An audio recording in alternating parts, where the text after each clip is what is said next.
विदुर जी महाराज जब तीर्थ यात्रा करके वापस हस्तिनापुर आए, तब तक संपूर्ण महाभारत युद्ध में कौरव वंश का विनाश, महाराज युधिष्ठिर का चक्रवर्ती सम्राट पद पर विराजमान होना, ये सब हो चुका था। आदर्श महाराज युधिष्ठिर जी बहुत जैसे प्राण आ गए हों ऐसे पूरा परिकर मिला। फिर अंदर महल में गए तो देखा धृतराष्ट्र जी को, तो एकांत की मांग की, कोई हमारे पास नहीं है। फिर धृतराष्ट्र जी से कहा, तुम्हें शर्म नहीं आती? तुम श्वान की तरह जीवन व्यतीत करो, अभी तुम्हें वैराग्य नहीं हुआ? बड़े कठोर वचन, ये कटु वचन क्या होते हैं? जाकर वैराग्य प्रज्वलित करते हैं। श्वान जैसा, जैसे टुकड़ा दे दो वो पड़ा रहता है। जिनको तुमने बचपन से नष्ट करने की कोशिश की, उन्हीं पांडवों के दिए हुए टुकड़े से पेट पालकर अब कौन सा जीवन व्यतीत करना चाहते हो?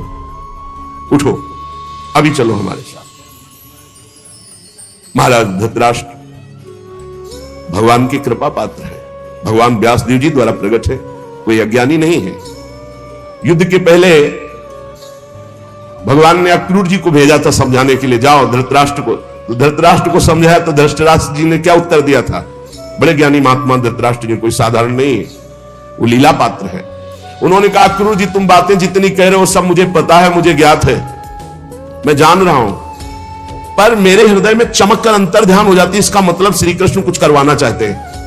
अक्रूर जी मुझे सब ज्ञात है जो आप बोल रहे हो, मेरे हृदय में बातें चमकती हैं और अंतर ध्यान हो जाती है, इसका मतलब श्री कृष्ण कुछ करवाना चाहते हैं। और अक्रूर जी जो श्री कृष्ण करवाना चाहते हैं उसे कोई नहीं रोक सकता। महात्मा है धृतराष्ट्र जी। एकांत में हिमालय की भूमि पर एक पर्ण कुटी बनाए और योगाभ्यास कराए। साक्षात मूर्तिमान धर्म है विदुर जी। इधर जब महल में प्रणाम करने के लिए महाराज युधिष्ठिर आए तो देखा ना तो धृतराष्ट्र है, न गांधारी, न विदुर जी। तो बहुत चिंतित, बहुत शोकित, शायद मेरे द्वारा कोई त्रुटि हो गई हो मेरे सेवा में, तो शंका करके वो चले गए हों। इतने में देवर्षि नारद जी आए और उन्होंने कहा, आपको चिंता करने की जरूरत नहीं है, आज के 5वें दिन महाराज धृतराष्ट्र का शरीर भस्म हो जाएगा। पर्णकुटी में जो गार्हपत्य आदि अग्नियां हैं वो अपने आप कुटी को जलाएंगे, कुटी में बैठे हुए धृतराष्ट्र भस्म होंगे और धृतराष्ट्र की देह को जलते देखकर गांधारी उन्हीं के साथ अपने शरीर को भस्म कर देंगी। ऐसा ही हुआ। 5वें दिन महाराज धृतराष्ट्र का शरीर पूरा हुआ, गांधारी जी पति के साथ भस्म हो गई। विदुर जी वहां से तीर्थ यात्रा को चले गए। देवर्षि नारद जी ये बता करके तुम्बुर गंधर्व के साथ स्वर्ग को चले गए। महाराज युधिष्ठिर एकांत में विचार करने लगे, क्या समय आ रहा है, सब नष्ट होता जा रहा है, ये लोगों का स्वभाव कैसे बदल रहा है। 7 महीना हो गए थे अर्जुन को द्वारिका गए हुए, अभी वापस नहीं आए थे। महाराज युधिष्ठिर ऐसे अपशकुन देखने लगे जिससे पता चलने लगा कि विनाश होगा। जिस समय जो ऋतु होनी चाहिए वो ऋतु नहीं, उल्टे समय में ऋतु। जब वर्षा होनी चाहिए तब सूखा, और जब वर्षा नहीं होनी चाहिए तो अब और वर्षा, फसल नष्ट हो जाना, लोगों को बड़ा दुख होना। और देखा कि प्रायः लोग क्रोधी हो रहे हैं, कौड़ी कौड़ी के लिए लोभ करने लगे हैं, झूठ बोलना स्वभाव बन गया है, मित्रता में छल और कपट हो गया है, माता पिता सगे संबंधी पति पत्नी इनमें परस्पर झगड़ा होने लगा है। इसका मतलब है कि विनाश काल उपस्थित हो रहा है। जिसको देखो वो दंभी बनता जा रहा है, पाखंडी बनता जा रहा है, धन की प्रधानता हो गई है। युधिष्ठिर जी बहुत चिंतित हुए। युधिष्ठिर जी ने भीमसेन से कहा कि अर्जुन को हमने द्वारिका इसलिए भेजा था कि वहां जाकर पुण्य श्लोक भगवान श्री कृष्ण क्या करना चाहते हैं इसका पता लगाकर वो हमें बताएं आके। 7 महीने बीत गए, भीमसेन तुम्हारे छोटे भाई गांडीव धनुषधारी अर्जुन अभी तक लौटे नहीं और अपशकुन मुझे बहुत दिखाई दे रहे हैं। क्या वो समय आ गया क्या जिसे मेरा दुर्भाग्य कहते हैं?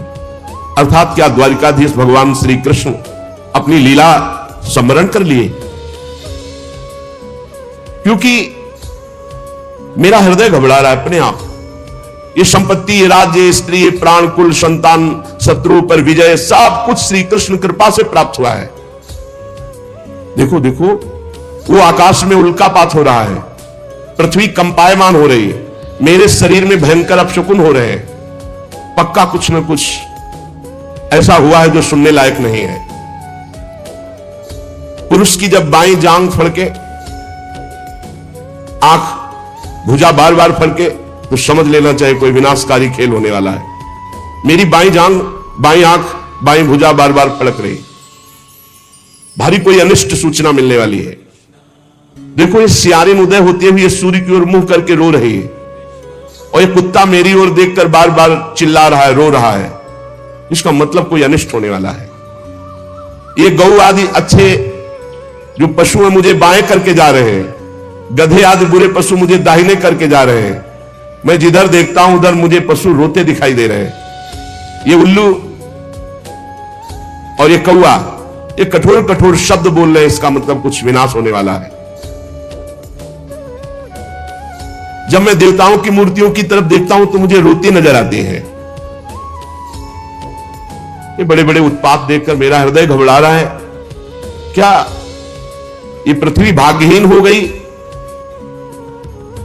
जिनका सौंदर्य, जिनके चरण कमलों में ध्वजा वज्र अंकुश चिन्ह है, क्या यह पृथ्वी उन चिन्हों से रहित हो गई?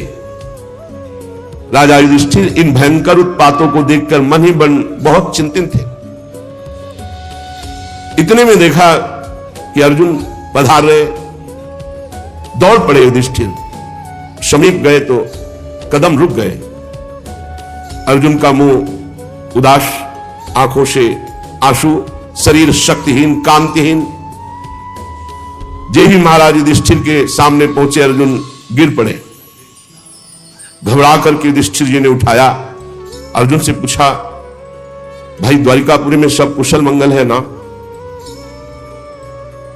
छोटे भाई सहित मामा वसुदेव जी कुशल हैं, उनकी पत्नियां सब कुशल हैं, बलराम जी के द्वारा सुरक्षित द्वारिकापुरी, हमें लगता है सब कुशल होगा। अर्जुन कुशल ही बोलना। भक्तवत्सल ब्राह्मण भक्त भगवान श्री कृष्ण स्वजनों के साथ द्वारिका की सुधर्मा सभा में सुखपूर्वक विराजते हैं ना? आदि पुरुष बलराम जी के साथ संसार के परम मंगल, परम कल्याण, परम उन्नति के लिए यदुवंश रूपी क्षीर सागर में हमारे प्रभु जैसे विराजमान, अभी विराजमान है ना? मुझे बहुत भय हो रहा है। अर्जुन जल्दी बताओ, तुम श्रीहीन हो गए हो, तेजहीन हो गए हो।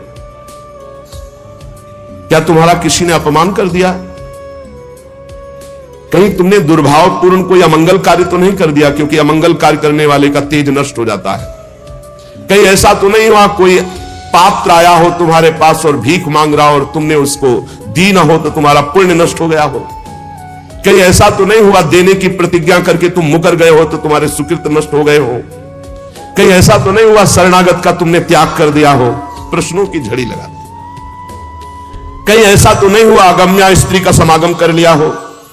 कहीं ऐसा तो नहीं हुआ कि जिस समागम करने योग्य का अपमान कर दिया हो? बड़े प्रश्न किए।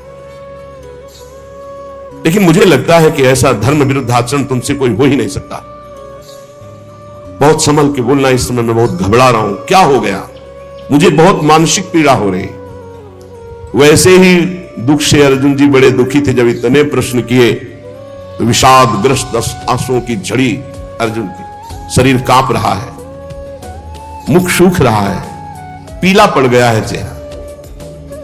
बस एकमात्र श्री कृष्ण के ध्यान में डूबे हुए हैं। काफी देर में साहस बटोर करके उन्होंने बोलना शुरू किया। अर्जुन ने कहा, महाराज मेरी आंखों से वो ओझल हो चुके हैं जो हमारे प्राण, हमारे जीवन, हमारे सखा, जो प्रेमवश रथ हाँकना, टहलना, दूत बनना, मित्रता का, अभिन्न हृदयता का व्यवहार करना, महाराज मैं लुट गया। प्रभु अंतर ध्यान हो गए। महाराज जिन्होंने मेरे ममेरे भाई का घनिष्ठ रूप धारण किया वो परब्रह्म परमात्मा है, मैं समझ नहीं पाया। जिन्होंने मेरे मित्र का रूप धारण किया वो मुझे ठग लिया। मेरा पराक्रम बड़े बड़े देवता नहीं सह सकते थे, आज क्षुद्र बन के भीलों ने मुझे परास्त कर दिया, लूट लिया। क्योंकि मेरा बल तो अंतर ध्यान हो गया ना। जैसे शरीर प्राणों से रहित मृतक कहलाता है महाराज, आज मैं वैसा हो चुका हूं। मेरे प्राण श्री कृष्ण अंतर ध्यान हो चुके हैं। मैंने उन्हीं के आश्रय से महाराज द्रुपद के घर में आए हुए कामोन्मत्त राजाओं का तेज अपहरण करके द्रौपदी को स्वयंवर में जीता।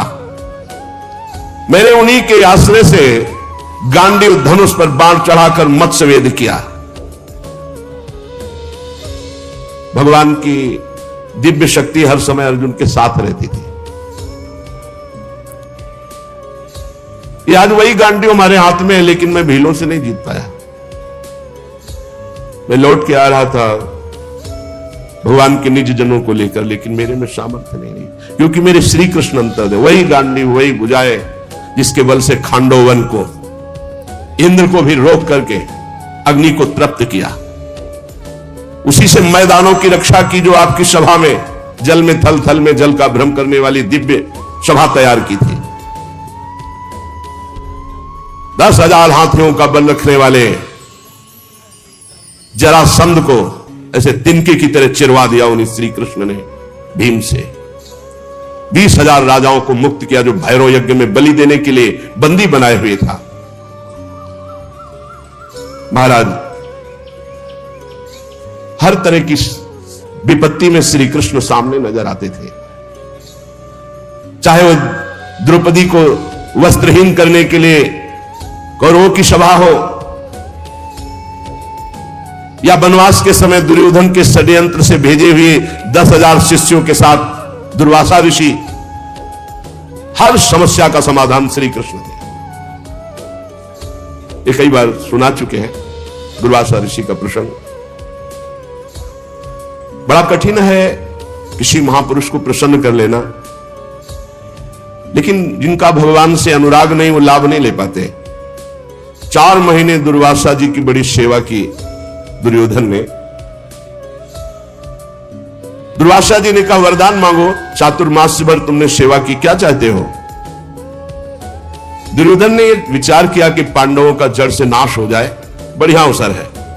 तो उनका ब्राह्मण हमारे ज्येष्ठ भ्राता महाराज युधिष्ठिर वनवास में है, आप 10,000 शिष्यों के साथ जाएं और उनका आतिथ्य स्वीकार करें, तब जब द्रौपदी जी बटलोई में प्रसाद पाले। द्रौपदी पालिए, फिर वहां कुछ नहीं। सिद्ध सूर्यदेव के द्वारा दी हुई बटलोई थी। तथास्तु कहकर दुर्वासा जी ठीक उसी समय पहुंचे जब द्रौपदी जी प्रसाद पाके बटलोई मार्जन करके रख दिया। शिष्य मंडली 10,000, आगे दुर्वासा जी। जी महाराज धर्मराज जी के समीप पहुंचे, साष्टांग दंडवत किया। महाराज आगे, आज तो हमारे अहोभाग्य, आप कृपा करके दर्शन दिए। अब पूछना होता महाराज प्रसाद पाल? हाँ हाँ, अभी यमुना स्नान करके आते हैं, अभी आते हैं, प्रसाद पाले। 10,000 शिष्य सहित यमुना जी स्नान करने गए। महाराज युधिष्ठिर द्रौपदी के पास गए और द्रौपदी जी से पूछा प्रसाद पा लिया? हाँ, बटलोई मान के रख दी मूर्छित से। द्रौपदी जी कौरव सभा से शरणागति पूर्ण पुष्ट हो चुकी थी। उठाया, आप ऐसी दशा को क्यों प्राप्त हो गए?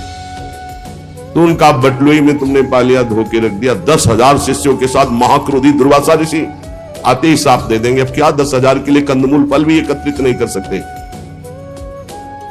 द्रौपदी ने कहा एक बटलोई का तुम्हें इतना भरोसा है? अरे जो पूरे विश्व को पवाता है वो मेरा श्री कृष्ण है।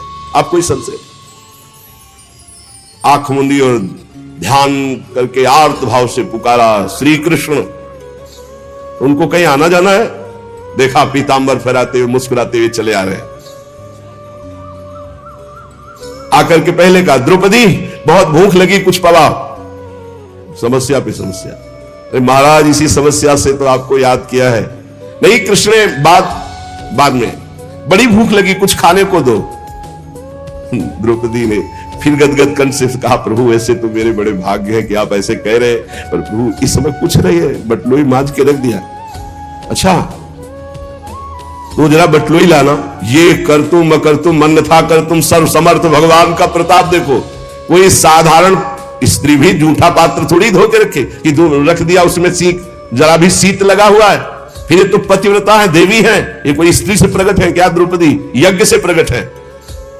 दूसरी बात, जब भगवान सूर्य ने कह दिया कि द्रौपदी के पाने के बाद कुछ नहीं बचेगा तो कुछ नहीं बचेगा, लेकिन श्री कृष्ण है, एक साक का शीत निकाला।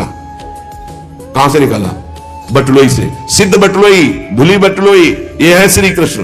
और कहा इतने में तो पूरा विश्व तृप्त हो जाएगा। जवान में रखा, तो वहां मुनिमंडली जो यमुना स्नान कर रही थी, ऐसा भरा बड़ा आचमन करने की जरूरत नहीं। बोले जाओ, भीम से कहा भगवान ने, कह दो पकवान तैयार है, आओ महाराज। बोले महाराज, बोले जाओ तो तुम कहो जा करके। जो ही भीमसेन गए तो वहां सब दुर्वासा जी से कहा महाराज रसोइये ने ऐसे सुंदर व्यंजन बनाए, आप पधारे।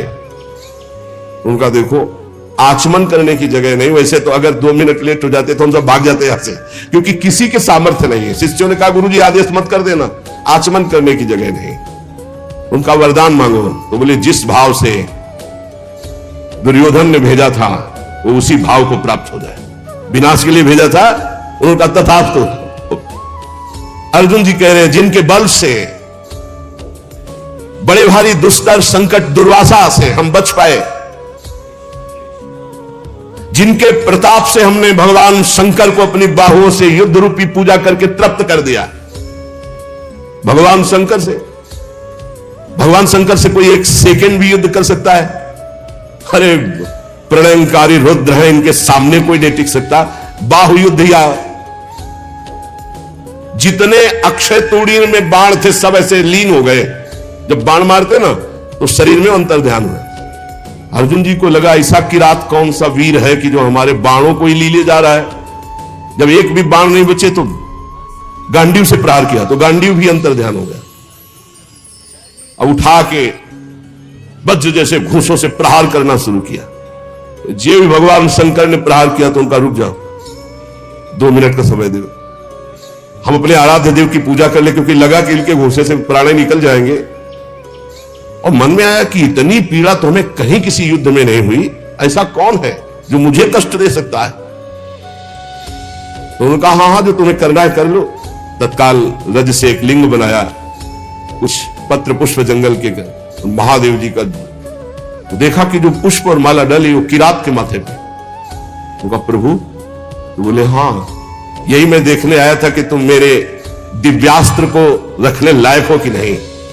ये पाशुपतास्त्र ये साधारण नहीं है जो मैं तुम्हें देने जा रहा हूं, विश्व का विनाश एक क्षण में कर देगा, बहुत होश में। यही मैं देखना चाहता। उस समय भगवान शंकर को भी मैंने तृप्त किया युद्ध में, वो भगवान श्री कृष्ण के बल से। यत् तेज साथ भगवान युद्ध शूल पाणी विस्मापिता सगिरिजोस्त्र मदान निजम में, वो प्रसन्न होकर अपना निज अस्त्र मुझे प्रदान किया। महाराज जिन श्री कृष्ण के प्रताप से देवराज इंद्र की सभा में देवराज के सिंहासन पर आधे पर बैठने का मुझे अधिकार मिला, जिन श्री कृष्ण के प्रताप से देवताओं ने मेरी पूजा की, ऐसा मैंने युद्ध किया, निवात कवच नामक दैत्यों का विनाश किया, आज मैं उनसे रहित हो गया हूं। अर्जुन जी कह रहे महाराज मैं अपार शोक से युक्त हो रहा हूं। सोने बैठने टहलने, बड़ी बड़ी बातें भोजन आदि के समय बड़ी मजाक करना, और कभी कभी तो मैं उन्हें कह देता कि मित्र तुम तो बड़े सत्यवादी हो, तो हंस देते। वो महापुरुष मैं समझ नहीं पाया। मित्र मित्र का जैसे अपराध सह लेता है, पिता पुत्र का अपराध सह लेता है, ऐसे मुझ दुर्बुद्धि का मजाक वो सहते। मेरे प्रिय सखा, मेरे प्रिय मित्र, नहीं नहीं मेरे हृदय, मेरे पुरुषोत्तम भगवान ने मुझे छल लिया, वो चले गए। मैं उनके निज जनों को द्वारिका से साथ ला रहा था, मार्ग में दुष्ट भीलों ने मुझे एक अबला की तरह हरा दिया। मेरे में कोई बल नहीं, वही गांडी, वही बाण, वही अर्जुन, कुछ नहीं कर पाया, लूट ले गए संपत्ति। वही मेरा गांडीव है, वही अक्षय तुड़ीर, वही बाण, वही रथ, वही घोड़े, वही रथी अर्जुन, पर मेरा सारथी नहीं, मेरे श्री कृष्ण नहीं, तो मैं परास्त हो गया, हार गया, लूट लिया भीलों ने। श्री कृष्ण के बिना मैं सार शून्य हो रहा हूं। क्या करूं? तुमने जितने ईश्वर संबंधियों की बात पूछी सब नष्ट हो चुके, पता नहीं क्या हो गया। सब आपस में मदोन्मत्त होकर एक दूसरे को मार डाला। यदुवंशियों ने एक दूसरे को ही मार डाला। महाराज केवल 4 या 5 लोग बचे हैं, पूरे यदुवंश का विनाश हो चुका है। वास्तव में यह केवल श्री कृष्ण की संहार लीला थी। बड़ा विचित्र खेल, एक दूसरे को मार डाला, एक दूसरे को पहचाना ही नहीं। सूत जी कहते हैं अर्जुन ये कहते कहते बेशुद्ध हो गए।